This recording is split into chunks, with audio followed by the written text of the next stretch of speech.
તાલુકાના તખતગઢ ગામમાં ચેકડેમ સંપની મદદથી અનોખી રીતે ખેડૂતોને સિંચાઈનું પાણી પહોંચાડવામાં આવ્યું અને તેનાથી 600 વીઘા જમીનમાં ખેતી થઈ શકી। એક સંપમાંથી 20 ખેડૂતોએ સિંચાઈના પાણીનો કરકસરપૂર્વક ઉપયોગ કરીને ખેતી તો કરી છે પણ સારી આવક પણ મેળવી છે। સંપ નજીક બનાવેલા રૂમમાં મીટરની વ્યવસ્થા કરવામાં આવી, જ્યાં 24 કલાક લાઇટની વ્યવસ્થા છે।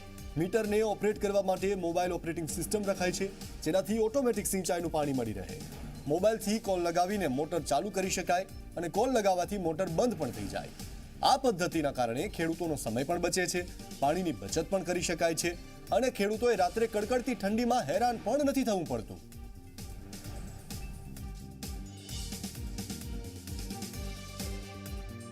હું 15 એકરમાં ખેતી કરું છું।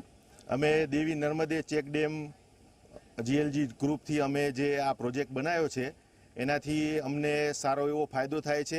રાત્રે જ્યારે અમે પાણી વાળવા આવતા હતા તો એ બધું બંધ થઈ ગયું છે। 24 કલાક અમારે અહીંયા લાઇટ છે અને અમે ટોટલી આ છે અમે મોબાઈલથી જ ઓપરેટ કરીએ છીએ આ સિસ્ટમ।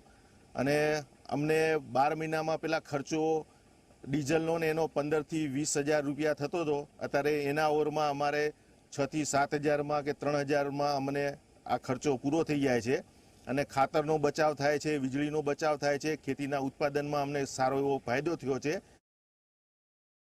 આ યોજના અમે તખતગઢના ખેડૂત મિત્રોએ 216 સભાસદો થઈ ધી ઉમા પિયત મંડળી બનાવેલ છે અને અમે 100 ખર્ચે ફતેપુરથી 1.5 કરોડના ખર્ચ ખાતે અમે 16 કિલોમીટર લાઇન 3 તળાવો અને ચેકડેમો ભરીએ છીએ।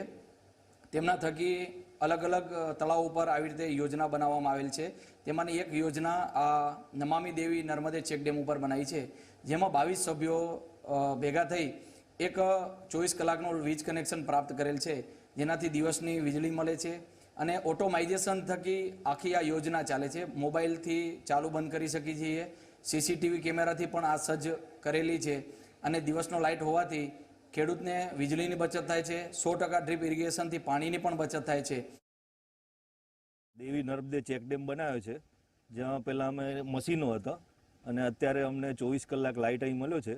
અમે 24 જણા ભેગા થઈને અહીં સંપ બનાવ્યો, ત્યાંથી ફતેપુરથી પાઇપલાઇન દ્વારા અહીં પાણી આવ્યો છે અને અહીંથી ડ્રીપમાં અમારા ખેતરમાં જાય છે અને 24 કલાક હોય છે। પહેલાં અમારે ડીઝલનો એટલો બધો ખર્ચો થતો, દિવસના 1200-1300 રૂપિયાનું ડીઝલ જતું, જે અત્યારે 50 થી 100 રૂપિયામાં જ પતી જાય છે।